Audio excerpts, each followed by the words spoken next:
Clip number 572۔ اس clip میں آپ قرآن پاک کی سورہ یوسف کی آیت نمبر 55 سے لے کر 56 تک کی تلاوت، ترجمہ اور تفسیر قرآن صراط الجنان سماعت فرمائیں گے۔ بسم اللہ الرحمن الرحیم،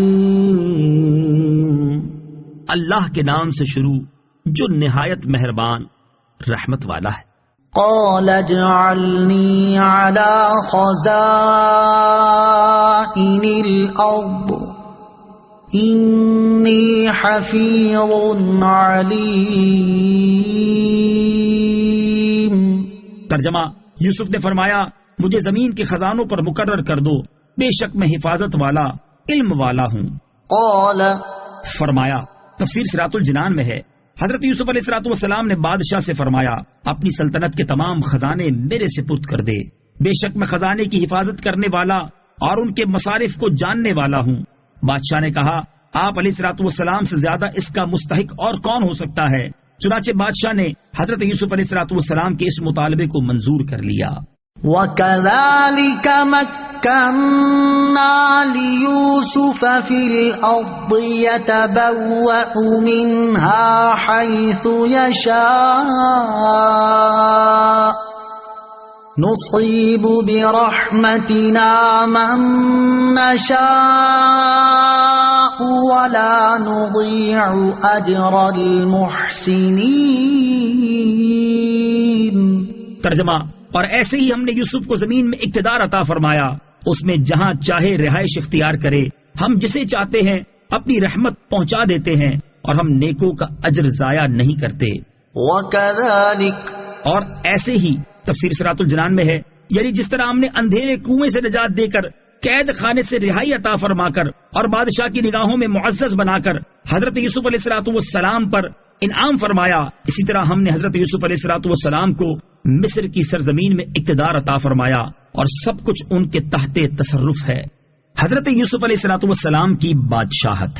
امارت یعنی حکومت طلب کرنے کے 1 سال بعد بادشاہ نے حضرت یوسف علیہ الصلوۃ والسلام کو بلا کر آپ علیہ الصلوۃ والسلام کی تاج پوشی کی، تلوار اور مہر آپ کے سامنے پیش کی، آپ علیہ الصلوۃ والسلام کو جواہرات لگے ہوئے سونے کے تخت پر تخت نشین کیا، اپنا ملک آپ علیہ الصلوۃ والسلام کے سپرد کیا، کتفیر یعنی عزیز مصر کو معزول کر کے آپ علیہ الصلوۃ والسلام کو اس کی جگہ والی بنایا اور تمام خزانے آپ علیہ الصلوۃ والسلام کے حوالے کر دیے، سلطنت کے تمام امور آپ علیہ الصلوۃ والسلام کے ہاتھ میں دے دیے اور خود اس طرح فرما بردار ہو گیا کہ آپ علیہ الصلوۃ والسلام کی رائے میں دخل نہ دیتا اور آپ علیہ الصلوۃ والسلام کے ہر حکم کو مانتا۔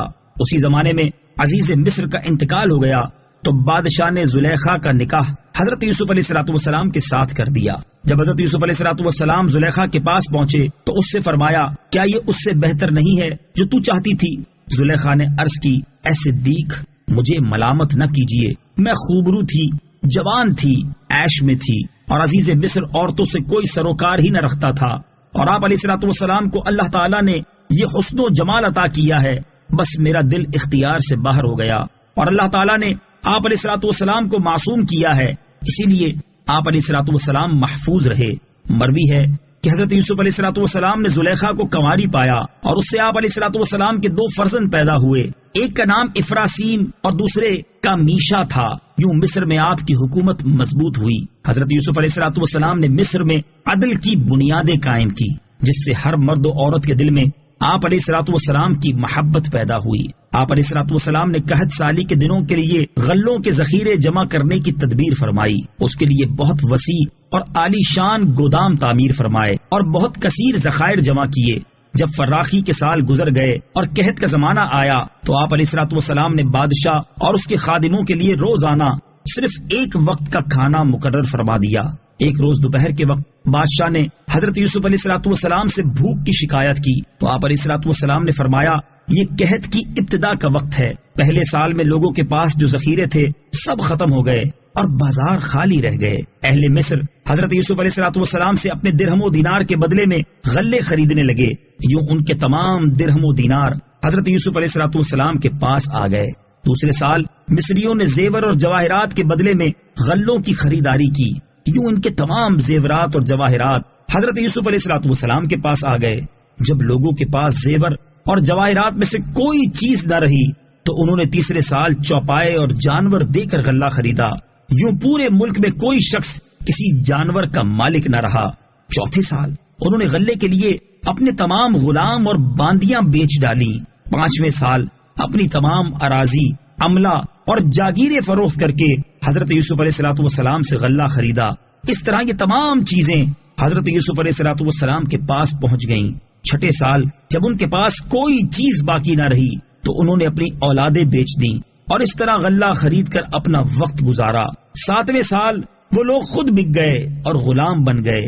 اس طرح مصر میں کوئی آزاد مرد باقی نہ رہا، نہ عورت. جو مرد تھا وہ حضرت یوسف علیہ الصلوۃ والسلام کا غلام تھا، اور جو عورت تھی وہ آپ علیہ الصلوۃ والسلام کی کنیز تھی. اس وقت لوگوں کی زبان پر یہ تھا کہ حضرت یوسف علیہ الصلوۃ والسلام کسی عظمت و جلالت کبھی کسی بادشاہ کو میسر نہ آئی. حضرت یوسف علیہ الصلوۃ والسلام نے بادشاہ سے فرمایا، تم نے دیکھا کہ اللہ تعالیٰ کا مجھ پر کیسا کرم ہے اور اس نے مجھ پر کیسا عظیم احسان فرمایا ہے. اب ان لوگوں کے بارے میں تیری کیا رائے ہے؟ بادشاہ نے عرض کی، جو آپ علیہ الصلوۃ والسلام کی رائے ہو وہ ہمیں منظور ہے.